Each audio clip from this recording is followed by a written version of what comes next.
Assalamualaikum warahmatullahi wabarakatuh. Perkenalkan, nama saya Iman Fahruji. Saya mahasiswa dari YIN Palangkaraya semester 4, Fakultas Ekonomi Bisnis Islam. Di sini saya ingin membuat sebuah video untuk memenuhi salah satu tugas UAS dari mata kuliah Ekonomi Makro, yaitu yang berjudul Upaya Pemerintah Daerah Kabupaten Seruyan dalam meningkatkan perekonomian masyarakat pada masa COVID-19. Saya membahas ke permasalahan inti di video ini. Terlebih dahulu saya ingin memaparkan atau memberikan sebuah video kepada penonton, yaitu tentang sejarah dari Kabupaten Seruyan. Siapa tahu kan ada yang nggak tahu gitu loh tentang keberadaan dari Kabupaten Seruyan. Berikut ini adalah videonya.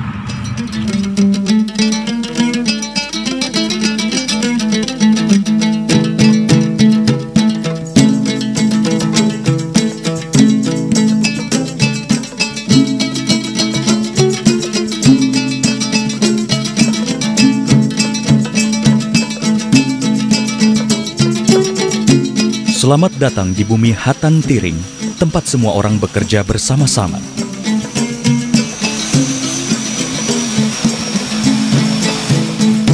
Kabupaten Seruyan adalah salah satu kabupaten di Provinsi Kalimantan Tengah.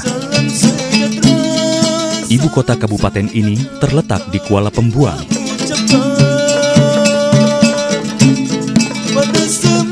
Terletak di lintasan utama garis Khatulistiwa atau 0 derajat 77 menit sampai 3 derajat 56 menit lintang selatan dan 111 derajat 49 menit sampai 112 derajat 84 menit bujur timur.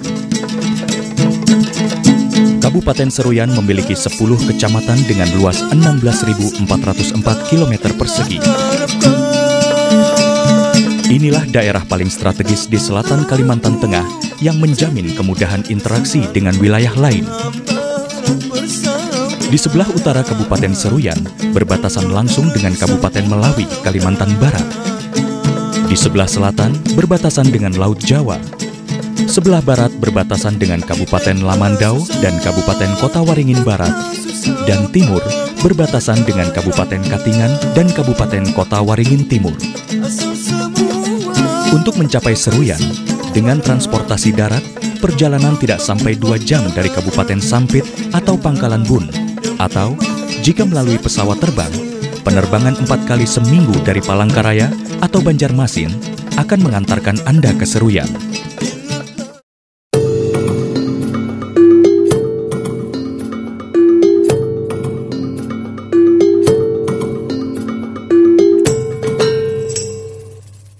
Kabupaten Seruyan dihuni oleh lebih dari 172.000 penduduk.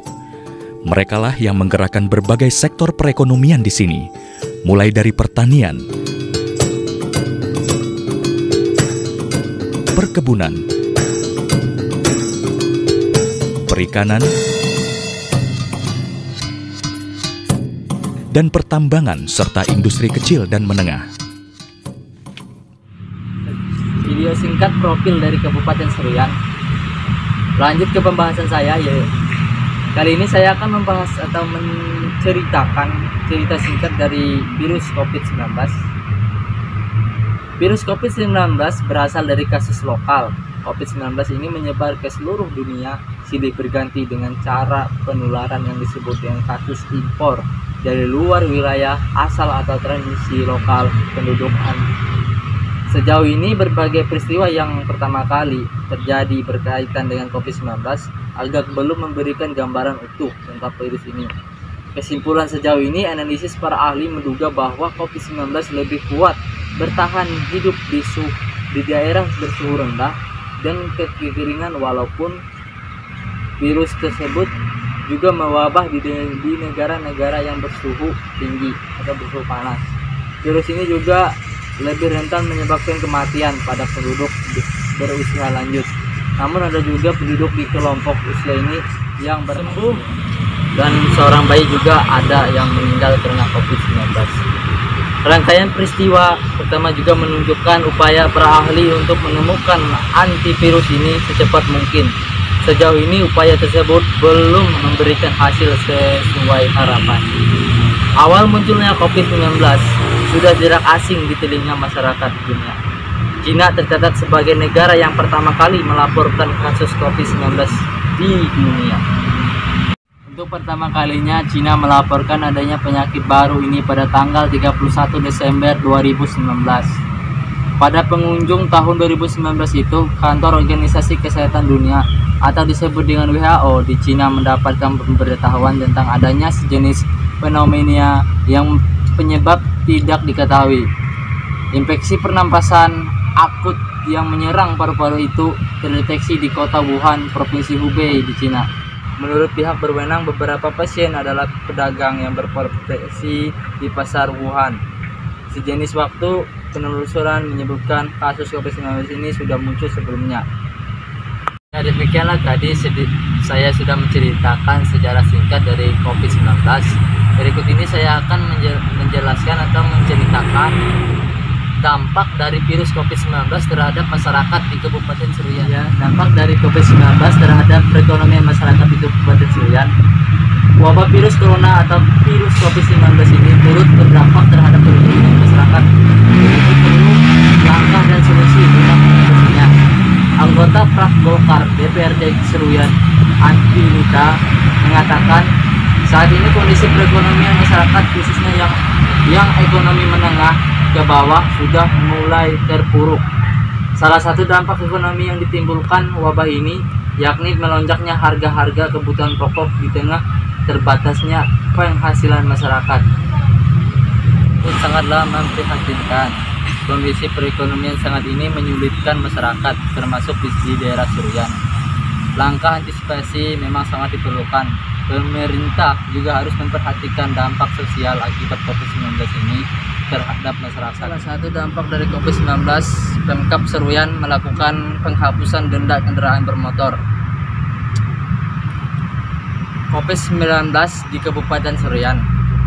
Pemerintah telah membuat beberapa kebijakan yang dalam rangka mencegah penyebaran COVID-19 yang mempunyai dampak pada kehidupan, perekonomian, sosial, bahkan berdampak bagi pelaksanaan pelayanan. Salah satunya dengan menindaklanjuti surat edaran Gubernur sesuai dengan Peraturan Gubernur Penkub nomor 13 tahun 2020 yang berisi tentang penghapusan sanksi administrasi bagi kendaraan bermotor yang terdaftar di Kalimantan Tengah. Dan ini bukanlah pemutihan, melainkan menghapuskan denda BPKB. Hal tersebut berlaku dari tanggal 2 Mei sampai tanggal 31 Juli 2020. Kebijakan pemerintah daerah Kabupaten Seruyan dalam meningkatkan perekonomian masyarakat pada masa COVID-19. Yang pertama, protokol isolasi diri sendiri. Yang kedua, Pemkab Seruyan diminta tingkatkan bantuan penunjang usaha pertanian. Dalam upaya memaksimalkan hasil pertanian di Kabupaten Seruyan, pemerintah kabupaten perlu meningkatkan bantuan penunjang usaha bagi petani. Saran ini disampaikan oleh anggota Dewan Perwakilan Rakyat Daerah Kabupaten Seruyan, Bejo Rianto. Menurutnya, Seruyan merupakan satu daerah yang berpotensi untuk mengembangkan sektor pertanian. Salah satu lagi kebijakan pemerintah Kabupaten Seruyan dalam menangani dampak dari COVID-19 ini yaitu membantu masyarakat dalam pertanian guna mendukung pemaksimalan produktivitas pertanian dan perkebunan. Maka pemerintah daerah perlu meningkatkan bantuan menunjang usaha. Kalau memang sektor ini bisa memaksimalkan, maka saya yakin swasembada pangan itu bisa diwujudkan dan kita tidak perlu khawatir tentang kelangkaan pangan selama pandemi ini. Ya, demikianlah tadi video dari saya tentang upaya pemerintah daerah Kabupaten Seruyan dalam meningkatkan perekonomian pada masyarakat Seruyan pada masa pandemi ini. Kenapa tidak terlalu banyak dampak dari COVID-19 ini terhadap daerah Kabupaten Seruyan? Karena alhamdulillah di Kabupaten Seruyan sudah bersih, tidak ada yang terdeteksi terkena COVID-19. Demikianlah video dari saya. Mohon maaf apabila ada kesalahan. Wabillahi taufiq wal hidayah. Wassalamualaikum warahmatullahi wabarakatuh.